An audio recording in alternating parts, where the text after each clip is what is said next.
Good morning, Brew Daily Show. I'm Neal Fryman. And I'm Toby Howell. On today's pod, the space race is so back as several countries try to land on the south pole of the moon. And Lionel Messi has only been at Inter Miami for 1 month, but he may have already changed MLS forever.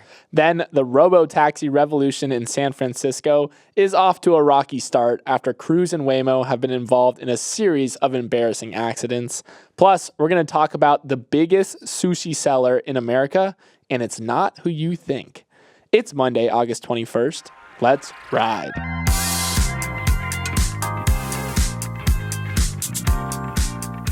All right, Neal, I want to start the show off today by wishing you a big happy birthday. And to celebrate, I will be singing you a full volume rendition of Happy Birthday. Just kidding. Oh, thank God. Seriously, though, at the risk of getting all emotional early on a Monday, I just want to say that the 30 minutes we spent in the studio recording Morning Brew Daily is the best 30 minutes of my day. Whenever the early morning wake up gets tough or the late night show prep drags on, I remember that you're doing it alongside me, and it makes it all the easier. So Morning Brew Daily listeners, show Neal some love in the YouTube comments, in the Apple reviews, or just send us an email because he deserves it. Happy birthday, Neal. Thanks, Toby. Yeah, I can't wait for the Apple reviews. 5 stars because Neal's birthday. No, 30. I'm 32. This is crazy. 31, I would say the best part of it definitely was launching this podcast. Super fun. I had really no expectations about what would happen because we had never done this before. I know. But it's been such a blast, and I'm excited for what 32 brings. Yeah, a couple more birthdays in the studio together, hopefully. Yeah. When's yours? February. Oh, I'm a Pisces. You're a Leo guy. I am a Leo. Shout out to all the Leos. All right, we're going to begin our show 240,000 miles away from Earth on the south pole of the moon, because despite being a place that hasn't experienced sunlight in billions of years, it might just be the hottest destination in the solar system. In the span of a few days, both Russia and India tried to land spacecraft on Moon's south pole, which no one has done before in history. So far, it is not going well. Russia's spacecraft crashed into the surface while attempting a landing yesterday, which is a major embarrassment given that Russia hasn't launched a moon mission in 47 years. But India could save the day. Its spacecraft is in the lunar neighborhood and will attempt a landing on Wednesday. If successful, it'd be a huge achievement for India, considering it spends just $1.5 billion on its space program compared to NASA's $25 billion budget. Money with Katie would be so proud. The big picture here is that we're in a new space race to the moon that involves not just India and Russia, but also the US, of course, and China, Japan, Israel, and the Gulf states. And compared to the space race during the Cold War, the goal this time around is not just to hit a 6-iron on the moon, but to establish permanent human colonies there, exploit its natural resources to make money, and use it to launch missions to Mars. Yeah, and this is not your mother's space race, because landing on the South Pole is way harder than where Neil Armstrong, whoa, I literally almost just said Neal Fryman. Yeah. One day. And Buzz Aldrin landed because the South Pole is, one, it hasn't seen sunlight. It's very dark. It is absolutely pockmarked with craters, and it's just very, very difficult to find a flat place to land. So even though it is like an embarrassment that Russia's spacecraft crashed on the way there, it's not the easiest thing in the world, so people are cutting it a little bit of slack. Yeah, so that is it. No one has ever done it before, but what I want to talk about with this new space race is a lot of it has been offloaded to private companies. Before it was, NASA doing everything and all of these space agencies around the world doing a lot of stuff, but now they are kind of privatizing the industry a little bit, saying like, maybe we couldn't do all of this ourselves. Let's get private companies to step up, do a lot of the R&D because there's so much CapEx, capital expenditure that's needed to build rockets. So obviously the leader in the space here is SpaceX, which won a contract for the lunar lander for NASA's Artemis missions, which are going to the moon. I think they're going to try by 2025. So that's just one example where a private company has stepped in and saying, look, we can probably do this a little bit better than you, government agency. So that's the Starship thing that blew up, that we all saw blew up in the spring. A rapid, unscheduled disassembly. That's right. Which is funny, too, because the Russian space agency said that their spacecraft spun into an uncontrolled orbit and ceased to exist. That was their language. But also, one of the reasons why we're trying to land on the South Pole is because a lot of tests and a lot of sensors have indicated that there is water there. But when I hear about water on a foreign or on the moon, I always thought it was for drinking and supporting human activities. But one of the main resources that you need to make rocket fuel is water. And if we want to use the moon as kind of this jumping off base into deeper space exploration, we need to make rocket fuel on the moon. So that's one of the big reasons why we're interested in the South Pole, is because there's water there to make rocket fuel. Which one of the biggest areas of the space industry that's going to see a lot of growth is this thing called in situ resource utilization, which I love that word. That's basically we use resources on the moon to make stuff rather than continuously ship stuff from Earth to the moon, because every extra pound on a rocket adds fuel costs, adds all of these things that you need to take into account. So we need to go to the moon and figure out what is there, all the resources that are there, moon dust, water, anything that we can find there, and turn that into usable stuff. And companies are going to come in and make a lot of money on this. One example is Jeff Bezos's Blue Origin won a $35 million contract from NASA to do something, to make something usable from moon dust, which is called regolith, that blankets the entire moon. So they're getting millions of dollars to see whether they can make anything useful from regolith. And I think one of them would be making solar cells, because another thing we just have to recreate civilization on the moon. So we're going to need everything that we have here there: cars, communications infrastructure, power plants, podcast studios, all the important things. Yeah, the moon economy is something to keep an eye on. I'm really excited to see how that kind of takes off in the next century. All right, Neal, let's move on to our next story, where Meta's feud with the Canadian government is growing more serious. So Canada recently passed a law that requires internet platforms like Facebook or Google to pay news publishers for linking to their articles. In response, Meta said, okay, we don't actually need your news articles, so we'll actually just block all links from Canadian outlets for Facebook and Instagram users living in Canada. Now, that decision has become even more controversial as Canadian authorities try to share valuable information about the wildfires currently raging in Western and Northern Canada. You have evacuation orders getting posted on social media, but since news links are blocked, the velocity of that information has been severely restricted, with some people resulting to just posting screenshots of articles in order to get around the ban. So, Neal, what do we think about this ongoing tussle between Canada and big tech companies? Yeah, it seems like a pretty big deal for the people in Canada that are dealing with the wildfires right now. They live in a lot of remote communities in rural areas where a lot of the times their only source of news is Facebook. So this has been really bad for them to not have news information for things like evacuation notices and emergency responses. So it seems like a pretty debilitating thing to not have that information source. But this is a much bigger issue that is kind of playing out all over the world, where governments are cracking down on Google and Meta, saying that they need to start paying publishers for all of the news that they share on their platforms. Yeah, I've definitely been seeing kind of two different takes on this. One is that the Canadian government is just behind the times, and they're trying to institute this law that will just never work, because companies like Google and Meta just say it would make their business models unsustainable. And then also they're saying that the subscription revenue that they bring in for news platforms by giving them the distribution that they do makes up for the fact that they aren't paying them for the links. And then also it's just fundamentally the internet has never worked this way, where you have to pay to access links on aggregators or platforms itself. So people are just calling it a misunderstanding of the internet. But then also on the other side, you have people saying big tech can clearly afford it, like they bring in billions of dollars, support journalism, don't be like predatory and off the backs of journalists. And then also the impact of a news ban in a situation like this is extremely dangerous, and restricting the flow of information when it's a matter of life and death is like a very big deal. Yeah. So I've seen both sides of the argument. Australia did this in 2021. They were kind of the first government to say, you have to start paying publishers. Meta and Google kind of acceded to that request. So Canada's law is very much modeled on Australia's law. But this time around, Meta and Google seem like they're not bluffing when they're saying we're just not going to allow news on our platform. Their argument is that the news organizations need us to distribute their content and get traffic.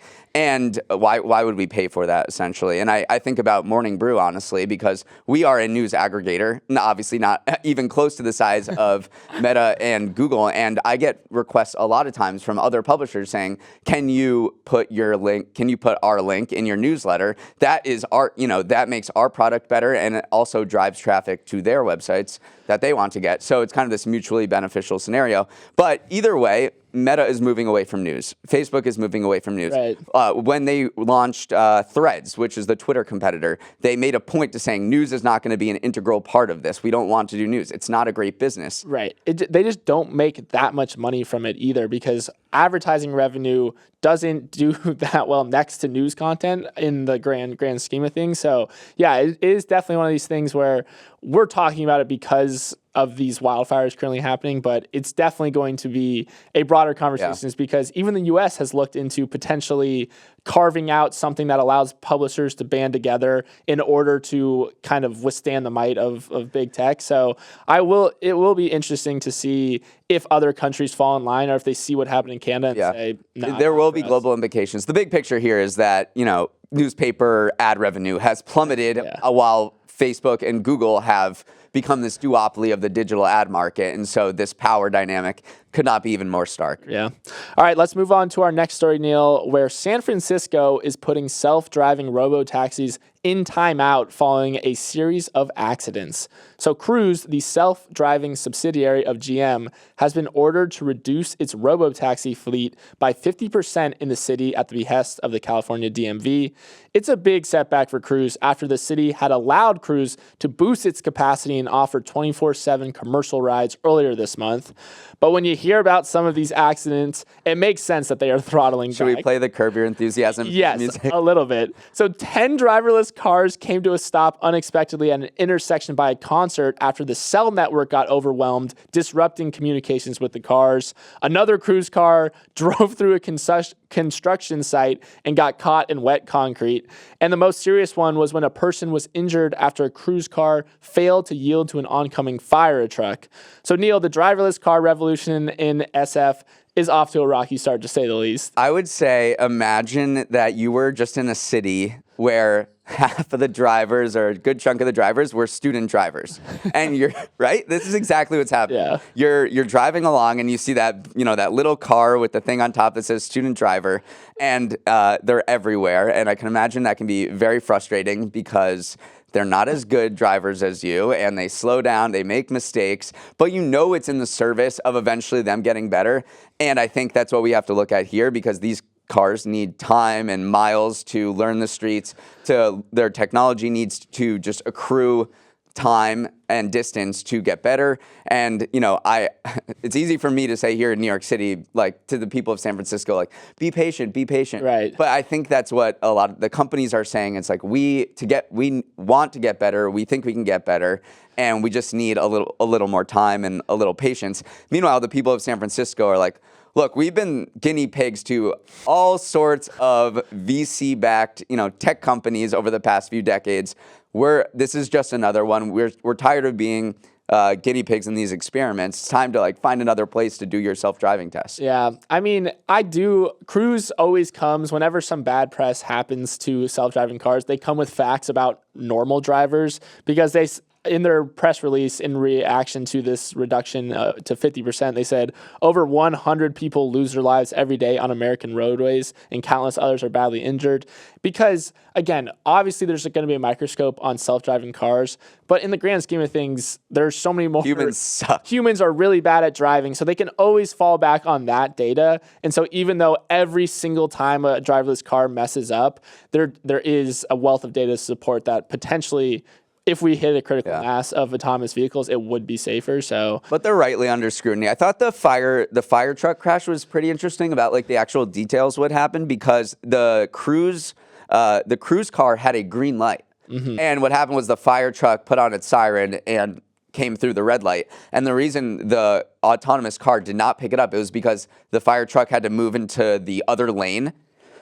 And so that happens. And Right. as a human driver, you probably wouldn't notice or care whether, if it swerved to go to the lane because you'd hear it and you just stop anyway. But the self-driving car didn't pick it up. So that's just another wrinkle that it has to learn. I know once you start thinking about every nuance of every situation, you do kind of think, how would an autonomous vehicle ever pick up on these things? But they kind of have to, because that's just realities of the roadways. I would put autonomous cars in Boston.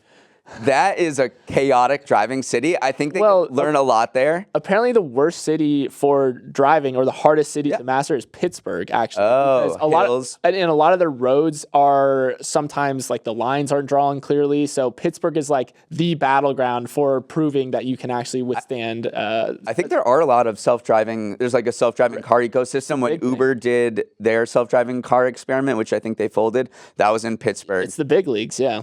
All right, Neal. Before we jump into our next story, we're going to take a quick break. It's Monday, so let's head to our winners of the weekend, the segment where Toby and I pick two people who had weekends they could brag about on LinkedIn.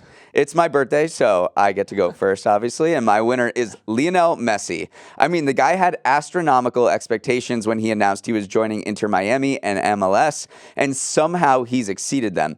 On Saturday, Messi scored his 10th goal in 7 games and helped his team, which used to suck, by the way, win the League's Cup in penalties. With his 44th trophy, Messi became the most decorated soccer player ever. But while Messi is the winner, everyone who is in his orbit is benefiting. Apple subscriptions to MLS Season Pass on Apple TV Plus have more than doubled since Messi joined the team. Adidas, Messi's now iconic pink Inter Miami jersey, was the top seller across all sports for Fanatics last month. Ticket prices are going berserk. It's like the Eras Tour out there. Tickets on resale sites for Messi's games have jumped more than 1,700%. There was this game in Philly against the Union and Inter Miami. I mean, if Messi wasn't there, I feel like this would have been a very sparse crowd. But tickets were going for $241 minimum, and some field level seats were going for over $16,000.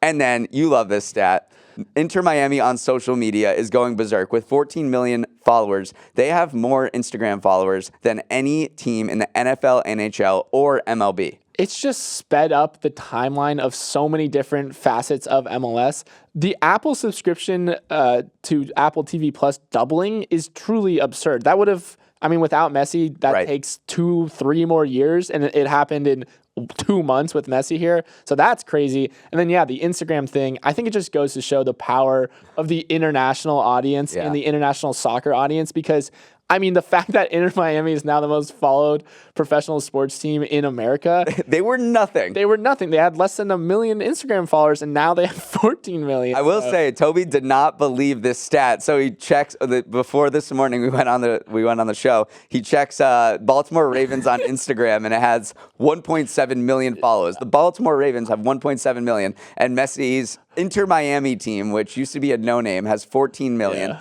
Maybe my whole feed on social media everywhere is just Messi all the time, especially when he scores a goal, which seems to be every day. So maybe that I was like incepted, and that's why I picked Messi. But he's really taken over social media. I think the pink jersey has a lot to do with it. I love it. It's a great jersey. My thing is, it looks like he's having so much fun, which makes me proud to be like an MLS fan. And like, I'm glad that Messi's enjoying himself in our league. It's like, I wanted to be a good host, so I'm glad he's enjoying himself. Okay, Neal, my winner of the weekend is Ugandan distance runners. So I'm probably a little more plugged into the distance running scene than the average Joe. So I've been watching the World Track and Field Championships in Budapest that started over the weekend. And one race I was especially interested in was the men's 10,000 meters, because Joshua Cheptegei from Uganda was going for a three-peat. And boy, did he deliver, outkicking Selimon Barega from Ethiopia, the man who beat him in the Tokyo Olympics, down the final stretch to snag gold. It cemented Uganda as a major player in the distance running world, which has historically been dominated by its larger neighbor, Kenya. Uganda and Kenya are neighbors and have the same conditions that make Kenya successful, like high altitudes and a predisposition for having thin lower legs and high length to torso ratio that also make Uganda a major international force. But Neal, all this to say that Joshua Cheptegei is a boss and a name that is rising through the ranks of the GOAT discussion in the distance run. Well, I'm never forgetting the words Josh Cheptegei, because that is the coolest name I've ever heard. But it is cool how one person from one country can kind of have these ripple effects for creating an ecosystem. So he, I think, has established a running school and has created a foundation. And so like one person, you look up to them as a role model, and then all there's just like the coaching tree, as we've seen, or the long distance running tree where everyone looks up to this person and like, I could be like him. And then all of a sudden you create like an ecosystem for success. Right. You're totally right in the fact that if one person sees success, then it filters down to the younger generations, and you need to establish kind of these home training bases. By the way, these training bases that popular runners set up are kind of something I aspire to. It's almost a monastic life where it's very simple living. You wake up, you live with the same people, you run 2, sometimes 3 times a day, and you just subsist off of very little, and you get so much from it. So I do just love.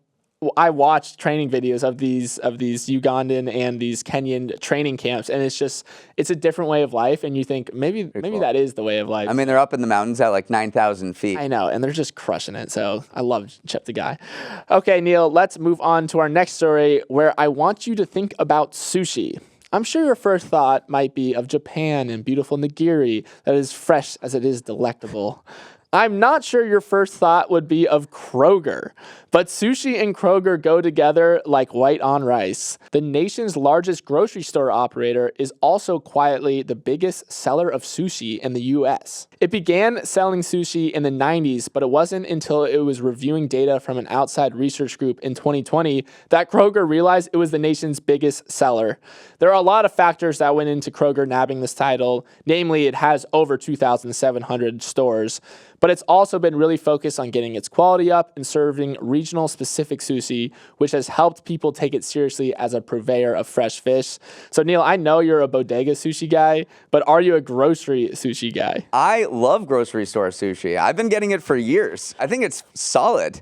It's very good. I don't know about very good, but it just seems like you don't need to go to a restaurant to get fine sushi. And sometimes when you get takeout from a sushi place, it's not that good. So this stat didn't surprise me. It kind of surprised me when I first read it in an article in the Wall Street Journal. But then when I thought about it, you go to the deli counter, I mean, a lot of times that whole bin there is filled with sushi. And it seems like grocery stores are really leaning in across the board. I mean, sushi sales at U.S. retail outlets are up 70% this year alone. So this is a huge growing category. I think people are getting over the stigma of buying sushi that comes in those little, the classic plastic containers. So I've been on this train for a while, so, everyone is just catching up with me. Right. I thought the regional specificness of the sushi things that they offer was really interesting, because Ralph's, for instance, which is a chain that's popular in Southern California, which is owned by Kroger, they sell rolls topped with sweet mango sauce and tahini seasoning. So it's definitely adds some regional flair to it.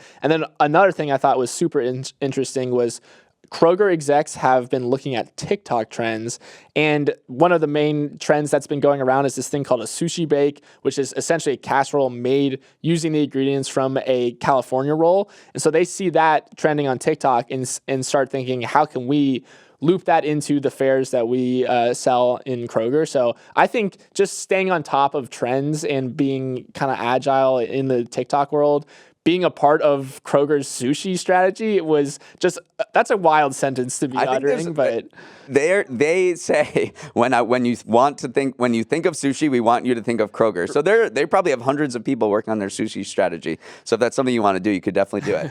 All right, we have to move to our final section, the week ahead, where we preview what's going to happen this week to get you all prepared.